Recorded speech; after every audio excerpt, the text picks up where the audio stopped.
என்னாச்சு? டேய், நாங்கெல்லாம் ஃப்ளைட் ஓட்டும் போதே மொபைல்ல கேம் விளையாடுவோம்டா. என்ன போய் வண்டி ஓட்டும் போது மொபைல் பேசாதுன்னு சொல்றேடா. போனை கட் பண்றா, ஏதாவது திட்டிட போறேன். நமக்கே புத்தி சொல்ல வந்துட்டானுங்க.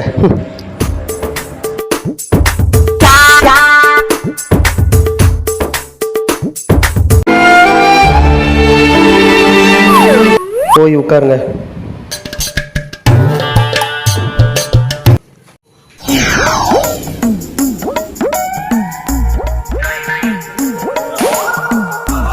என்னாச்சு? டேய், நீ படி இறங்கிட்டு இருக்கும் போதே போன் பாக்குறியடா. டேய், படி இறங்கும் போதெல்லாம் போன் பார்க்க கூடாதுடா, விழுந்துருவிடா. சொன்னா கேளுடா.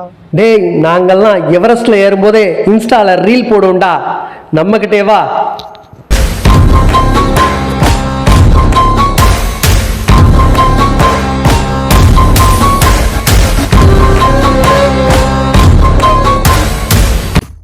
டேய் மாப்பிள்ள, எவரெஸ்ட் ஏறும்போது என்னையும் கூப்பிடுறான். நம்ம ரெண்டு பேரும் சேர்ந்தே ரீல்ஸ் போடலாம்டா.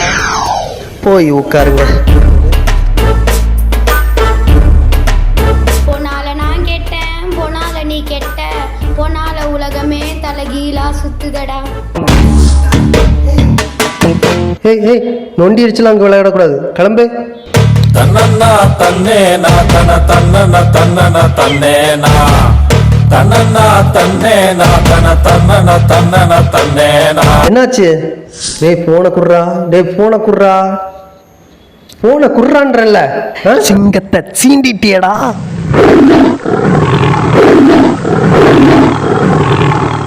எம்மா காலு போச்சு அம்மா.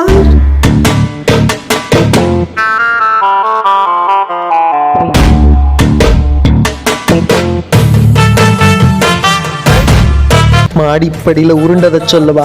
உருண்ட பிறகு உடம்பெல்லாம் உருண்டையா ஆயிடுச்சே, அதை சொல்லவா? எதன்னு சொல்லுவேன்? போனால நான் கெட்டேன், போனால நீ கெட்ட, போனால உலகமே தலைகீழா சுத்துதடா. போனால உலகமே தலைகீழா சுத்துதடா. மொபைல் போனை குறை சொல்றீங்க.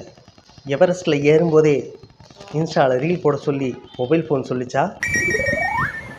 குழந்தைங்க ஏதாவது சந்தேகம் கேட்டால் ஒன்று தெரியுதுன்னு சொல்லணும், தெரியலைன்னா தெரியல கேட்டு சொல்கிறேன்னு சொல்லணும். அதை விட்டுட்டு இந்தா மொபைலை பிடி அப்படின்னு எப்படியோ போய் தொலைஞ்சா சரிதான் அப்படின்னு விட்டா அது என்னடான்னா மொபைல் ஃபோனுக்கு வெளியில் உட்காந்து பார்க்கல, அப்படியே உள்ளேயே போய் பார்க்குது. அப்படிப்பட்ட குழந்தை மொபைலை பிடுங்கினா மல்லிகை பூவா போடும் உங்கள் பாதத்தில். இவர் ஃப்ளைட்டு ஓட்டும் போதே கேம் விளையாடுவாரான். 3 பேருக்கு இன்ஜெக்ஷன் கொடுத்தாச்சு. கடவுள் அருளால் சரியாயிரும். ஆனால் ஒரு நிமிஷம் லைட் ஆஃப் பண்ணுங்க, கதவை மூடுங்க. சுட்டுருச்சு. இந்த டாக்டர் விட மாட்டார் போல தெரியுது. இப்போ இதில் இன்னொரு தீபம் ஏற்றுறோம். இப்போ லைட் ஆன் பண்ணுங்க. நீங்கள் எந்த மொபைல் ஃபோனை குறை சொல்கிறீங்களோ அந்த மொபைல் ஃபோனால் எவ்வளோ பயன் இருக்குது தெரியுமா?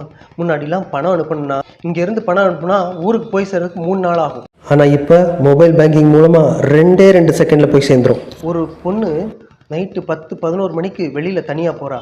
திடீர்னு அவளுக்கு ஏதோ தொந்தரவு வருது, யாரோ துரத்துறாங்கன்னு வச்சுக்குவேன். உடனே அவள் என்ன செய்வா? ஃபோன் பண்ணுவா. உடனே காண்டாக்ட் பண்ண முடியும் யாரையாவது.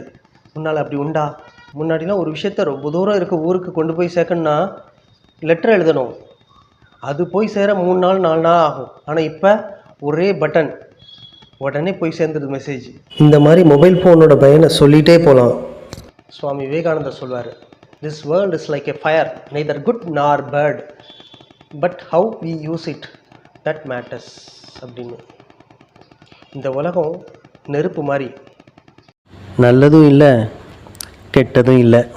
அந்த நெருப்பை வச்சு நாம் ஒரு வீட்டுக்கு விளக்கையும் ஏற்றலாம், ஒரு குடிசை எரிக்கவும் செய்யலாம். விளக்கேற்றுறதும் குடிசை எரிக்கிறதும் தீயோட செயலா? இல்லை, அதை யார் செய்கிறானோ அவனோட செயல் தானே. இப்போ நான் தீயில் விரல வச்சோன்னே எனக்கு சுட்டுருச்சு. ஆனால் நீங்கள் 3 பேரும் அதில் ஒரு விளக்கேற்றி இந்த ரூமை இன்னும் வெளிச்சமாக்குனீங்க. பேசியே மயக்கிறாரப்பா இவர்.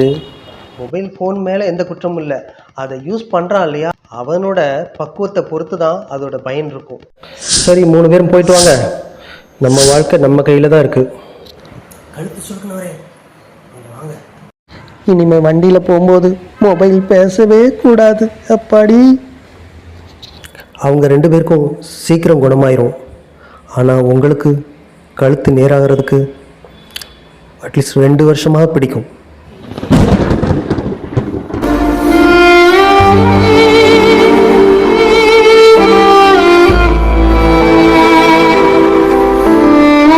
உங்களை எனக்கு ரொம்ப பிடிச்சிருக்கு.